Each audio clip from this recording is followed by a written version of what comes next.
In the Vatican, a third city-state was officially created in 1982.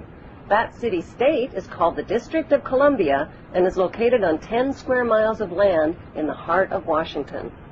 The District of Columbia flies its own flag and has its own independent constitution. Although geographically separate, the city-states of London, the Vatican, and the District of Columbia are one interlocking empire called Empire of the City. The flag of Washington's District of Columbia has 3 red stars, one for each city-state in the 3-city empire. This corporate empire of 3 city-states controls the world economically through London's inner city, militarily through the District of Columbia, and spiritually through the Vatican. The Constitution for the District of Columbia operates under a tyrannical Roman law known as Lex Fori, which bears no resemblance to the U.S. Constitution. When Congress passed the Act of 1871, it created a separate corporate government for the District of Columbia. This treasonous act allowed the District of Columbia to operate as a corporation outside the original Constitution of the United States and outside of the best interests of American citizens. A sobering study of the signed treaties and charters between Britain and the United States exposes a shocking truth. The United States has always been, and still is, a British Crown colony. King James I was famous not for just changing the Bible into the King James Version, but for signing the first Charter of Virginia in 1606. That charter granted America's British forefathers a license to settle and colonize America. The charter also guaranteed that future kings and queens of England would have sovereign authority over all the citizens and colonized land in America stolen from the Indians. After America declared its independence from Great Britain, the Treaty of 1783 was signed. That treaty specifically identifies the King of England as the Prince of the United States and contradicts the belief that America won the War of Independence. Although King George III of England gave up most of his claims over his American colonies, he kept his right to continue receiving payment for his business venture of colonizing America. If America had really won the War of Independence, they would never have agreed to pay debts and reparations to the King of England. When Congress passed the 13th Amendment to the Constitution, the U.S. President was made subservient to the King of England. The 13th Amendment is called the Title of Nobility Amendment and forbids U.S. presidents and their officials from using royal titles like king or prince or baron. For some mysterious reason, the 13th Amendment, which was ratified in 1810, no longer appears on current copies of the Constitution.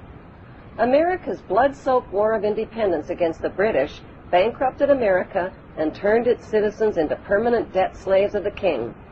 In the War of 1812, the British torched and burned to the ground the White House and all U.S. government buildings and destroyed ratification records of the U.S. Constitution.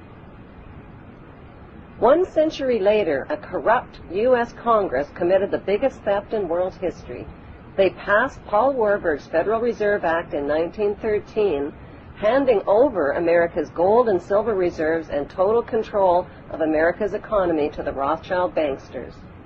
Most Americans still believe that the Fed, or Federal Reserve, is the government. It is not. The Fed is a privately owned banking system whose majority Class A shareholders are the Rothschilds, Warburgs, Kuhn and Loeb, J.P. Morgan, Rockefeller, Israel Seif, and the Lehman Brothers. This private banking cartel is the Fed and is never audited and never pays taxes. They print and design America's money, which displays their symbols of an Egyptian pyramid, a Masonic all-seeing eye, and the words, "In God we trust." Who exactly is the God they trust? They also collect American taxpayers' money through the IRS. Then they loan it back again with interest to pay for roads, bridges, and other public. Most U.S. citizens believe that the United States is a country and that the President is the most powerful man on earth. The United States is not a country. It is a corporation, and the President is President of the Corporation of the United States. He and his elected officials work for the corporation, not for the American people. Since the United States is a corporation, who owns the corporation of the United States? Like Canada and Australia, whose leaders are prime ministers of the Queen and whose land is called Crown Land, The United States is just another crown colony. Crown colonies are controlled by the empire of 3 city-states.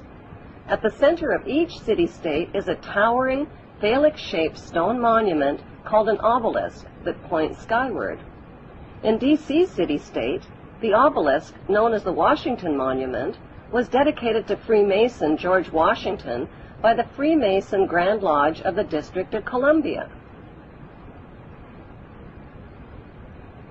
The Secretive Brotherhood of Freemasons laid the Washington obelisk's cornerstone in 1848 and contributed 22 Masonic memorial stones. 250 Masonic lodges financed the Washington Monument obelisk, including the Knights Templar Masonic Order. At the heart of London city-state is a 187-ton, 69-foot-tall Egyptian obelisk called Cleopatra's Needle. It was transported from Egypt and erected on the banks of the River Thames. In Vatican City, another Egyptian obelisk towers high above St. Peter's Square,